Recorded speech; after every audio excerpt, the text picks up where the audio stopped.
आइए अब आपको बताते हैं किस तरीके से जो इंडी गठबंधन है वो बिखरती नजर आती है। अब यहाँ पर सबके अरमान निकल रहे हैं। जो पश्चिम बंगाल की मुख्यमंत्री ममता बनर्जी वो इंडी गठबंधन का हिस्सा तो है, लेकिन उनके इरादे कुछ और है। उन्होंने बिल्कुल क्लियर कर दिया है कि पश्चिम बंगाल में वो अकेले चुनाव लड़ेंगी। ममता बनर्जी अपने दम पर चुनाव लड़ेंगी। तो 42 सीटों पर जो टीएमसी है वो किस तरह से आगे है ये हम जानते हैं। अब ये देखिए जो अगला नंबर है वो भगवंत मान का है। भगवंत मान ये कह रहे हैं कि हम भी अकेले चुनाव लड़ेंगे, कांग्रेस के साथ चुनाव हम नहीं लड़ेंगे। यानी कि आप समझिए कि इनकी मंशा क्या है ये अब आप समझिए। अब लेकिन मैं बात जरा पश्चिम बंगाल की पहले कर लेती हूँ। ममता बनर्जी के मन में क्या है, वो क्या चाहती हैं, जरा ये आपको जरा समझाते हैं।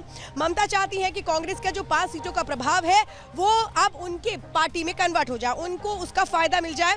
वो अकेले दम पर बीजेपी को चुनौती देना चाहती हैं, जो उन्होंने इससे पहले विधानसभा चुनावों में दी थी। अगर ये 5% वोट ट्रांसफर होता है जो कांग्रेस का है पश्चिम बंगाल के में, तो इसमें एक तरह से कहें 49% का इजाफा होगा। और अब चलिए जरा मैं आपको बताती हूँ यहाँ पर जो सीधे सीट शेयरिंग है वो किस तरह से पश्चिम बंगाल की रही है। 2019 में देखें तो टीएमसी के पास 22 सीटें उसने जीती थी और वोट शेयर अगर था 43.69% था। बीजेपी ने 18 सीटें जीती थी, 40.64% वोट प्रतिशत था। और अगर इसी तरीके से कांग्रेस का जो 2% का 2 सीटें थी और उसका वोट शेयर था 5.67, इसको अपने पाले में लाने के लिए पश्चिम बंगाल की मुख्यमंत्री ममता बनर्जी कैसे लगी हुई है, क्या कोशिशें कर रही हैं और इंडी गठबंधन में कैसे टूट होती नजर आ रही है। एक रिपोर्ट देखिए।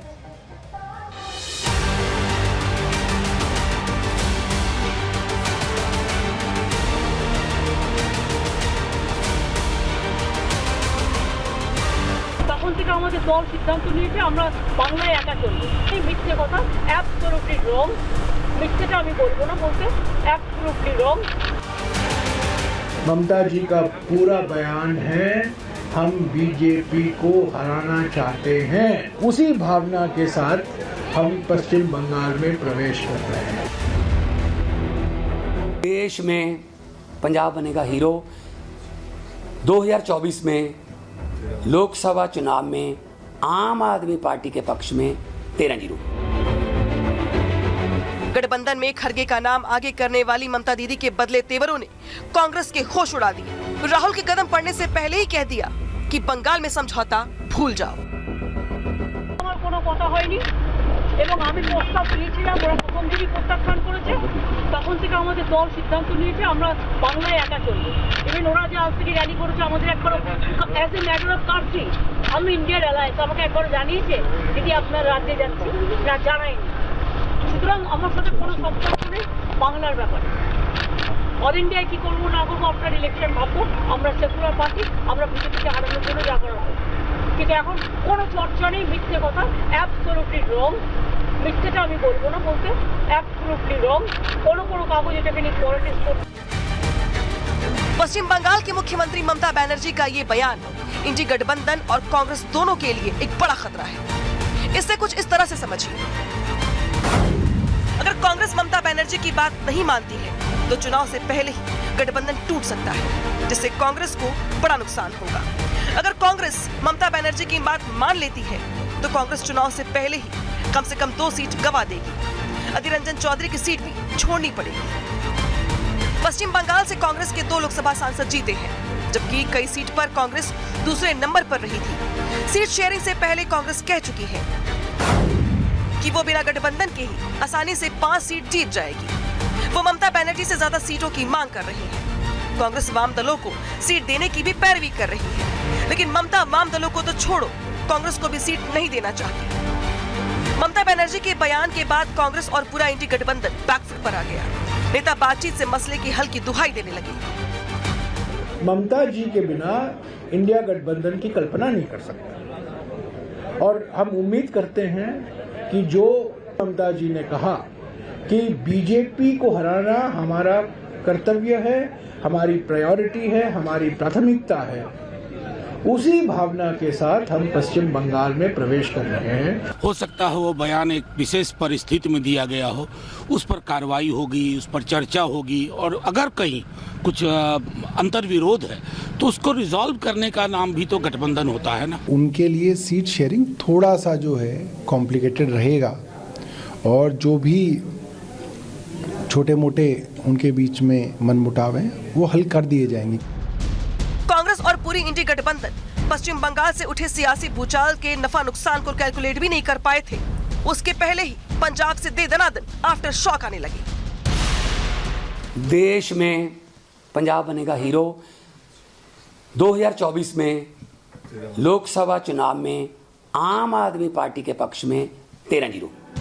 पंजाब से कांग्रेस ने 2019 में 8 सीटों पर जीत दर्ज की थी। ऐसे में भगवंत मान ने कांग्रेस के सामने बड़ा संकट खड़ा कर दिया है। अगर कांग्रेस आपकी बात नहीं मानती है तो गठबंधन टूटने का खतरा बढ़ जाएगा, अलग अलग चुनाव लड़ने पर नुकसान होगा। और अगर कांग्रेस आपकी बात मान लेती है तो कांग्रेस को 8 सीटों पर नुकसान तय हो जाएगा। कई दिग्गज नेता संसद से बाहर हो जाएंगे। पंजाब और पश्चिम बंगाल में सीट शेयरिंग पर बवाल बढ़ने लगा तो कांग्रेस के नेता ही चुटकी लेने आ गए। आचार्य प्रमोद कृष्णम ने लिखा, अभी कुछ और दल भी छोड़ेंगे, दलदल में फंसना कोई नहीं चाहता। बीजेपी ने गठबंधन के भविष्य के साथ ही नीति, नियत, नेता, झंडे पर सवाल पूछना शुरू कर दिए। दावा किया कि ये सर फुटौवल ही मोदी को 400 के पार ले जाएगा। जब स्वार्थ का गठबंधन बनता है, जब अपॉर्चुनिस्टिक अवसरवाद का गठबंधन बनता है, जिसका न कोई नेता है, न कोई नीति है, न कोई नियत है और कोई वैकेंसी भी नहीं है। ममता जी के बयान ने स्पष्ट कर दिया है कि जो कागजी गठबंधन, इंडी गठबंधन की जो बात चल रही थी, जिसमें स्पष्टता नहीं थी कौन इसका नेता है, क्या इसका निशान है, दफ्तर क्या है, एजेंडा क्या है, वो गठबंधन अब समाप्त है। इंडी गठबंधन में सभी लोग जनता की नजरों में गिर चुके हैं क्योंकि वो अपने भ्रष्टाचार की सल्तनत बचाने के लिए काम कर रहे हैं। लेकिन इंडी गठबंधन के सामने समस्या सिर्फ पश्चिम बंगाल या पंजाब ही नहीं, गठबंधन के शिल्पकार नीतीश कुमार के ये तेवर भी इंडी गठबंधन के वजूद पर सवाल खड़े कर रहे हैं। इस सब प्रेस के माध्यम से हम भी उनको बधाई दे देते हैं कि इतने दिनों से हम लोग मांग कर रहे थे। आप ये सब चीज मत कहिएगा कि हम लोगों की मांग थी, आप खुद कहिएगा कि वही कर दिए हैं, लेकिन तब भी आपको हम बधाई देते हैं। मौजूदा हालात से लग रहा है कि चुनाव से पहले ही इंडी गठबंधन में सीटों को लेकर रार और बढ़ेगी, क्योंकि जो टकराव अभी पार्टी के स्तर पर है वो सीट बंटने के बाद क्षेत्रीय स्तर पर भी खुलकर सामने आएगा। Bureau report, Republic Bharat. और क्या बिहार में बात बिगड़ चुकी है? जो 5 तस्वीरें हैं, ये 4 तस्वीरें इनके जरिए हम बता रहे हैं। राज्यपाल से जब मुलाकात की नीतीश कुमार ने तो 40 मिनट तक जो बातचीत हुई है, उसके बाद कहा जा रहा है कि लालू के दबाव में आ चुके हैं नीतीश कुमार। और इस मुलाकात ने किस तरह से सुगबुगाहट को और तेज कर दिया वो हमने देखा। तो आज आपको बता दें, बिहार की पूर्व मुख्यमंत्री कर्पूरी ठाकुर की 100वीं जयंती के मौके पर कार्यक्रम का आयोजन किया गया। वहां पर नीतीश कुमार मौजूद थे, तेजस्वी यादव मौजूद थे, लेकिन लोग दोनों ने लग रहा था मौन व्रत धारण कर लिया है। दोनों एक दूसरे से बात नहीं कर रहे, तो इसीलिए तो कहा जा रहा है कि आखिर बात नहीं हो रही है तो क्या ये बात दूर तलक जाएगी। और इसी के साथ आपको बताते हैं, कार्यक्रम अलग अलग किए गए। वो कार्यक्रम जो इकट्ठा हो सकता था, वो कार्यक्रम जो साझा तौर पर एक मंच पर हो सकता था, वो नजर नहीं आया। नीतीश कुमार ने अलग कार्यक्रम किया कर्पूरी ठाकुर की 100वीं जयंती के मौके पर, तो वहीं तेजस्वी यादव ने अलग कार्यक्रम किया। दोनों ने क्या राह अलग कर दी है, ये तस्वीरें इस बात को बयां करती हैं। और वहीं आपको बताते हैं, बिहार के पूर्व मुख्यमंत्री जीतन राम मांझी जो ये कह रहे हैं कि भाई अभी तो खेल बाकी है, 25 तारीख के बाद कुछ बड़ा खेल हो सकता है। वो क्या कह रहे हैं और अपने बयानों के जरिए क्या संकेत दे रहे हैं, सुनिए जरा। जो हमने कहा था कि खेला होवे, खेला होई और खेला होके, तो आप देखिएगा कि 25 तारीख के बाद कोई न कोई खेला होगा। और आइए अब आपको बताते हैं नीतीश की सरकार कैसे संकट में है। ये क्यों कहा जा रहा है आपको बताते हैं। ये कहा जा रहा है कि बिहार में जो जेडीयू के विधायक है वो बगावत कर सकते हैं। आपको याद होगा पिछले महीने भी सीक्रेट मीटिंग हुई थी जिसके बारे में नीतीश कुमार को कुछ भी नहीं पता था। ये कहा जा रहा है कि 24 एमएलए साथ छोड़ सकते हैं नीतीश कुमार का, तो लेफ्ट विधायक भी कर सकते हैं बगावत, इस बात की जानकारी भी मिल रही है। 9 विधायक बदल सकते हैं पाला, यानी नीतीश से क्या एक तरह से कहे अलग राह पकड़ सकते हैं ये 9 विधायक। कांग्रेस विधायक भी अब कैसे अपने सुर बदल सकते हैं ये कहा जा रहा है। तो 19 में से 11 कांग्रेस के एमएलए पाला बदल सकते हैं, सूत्रों के हवाले से बड़ी जानकारी आ रही है। अब जरा चलिए मैं आपको बिहार विधानसभा का जो सियासी गणित है वो जरा समझा देती हूँ। जेडीयू के पास 45 सीटें हैं, तो वही 79 सीटें आरजेडी के पास है, कांग्रेस के पास 9 सीटें हैं, जबकि अगर अदर्स के खाते में हम देखें तो 2 सीटें हैं। और अगर इस तरह से टोटल हम देखें तो 161 सीटों का ये पूरा खेल सामने आता है। अब यही समझिए कि कांग्रेस में अगर टूट होती है तो जेडीयू में फिर क्या हो सकता है। ये अगर एक और आंकड़ा हम आपको समझाते हैं जो सियासी तौर पर ये हम आपको समझा रहे हैं, लेकिन बिहार में सियासी संग्राम किस तरह से तेज हो चुका है। सम्राट चौधरी क्या कुछ कह रहे हैं, अश्विनी चौबे क्या कुछ कह रहे हैं, वो भी सुनिए।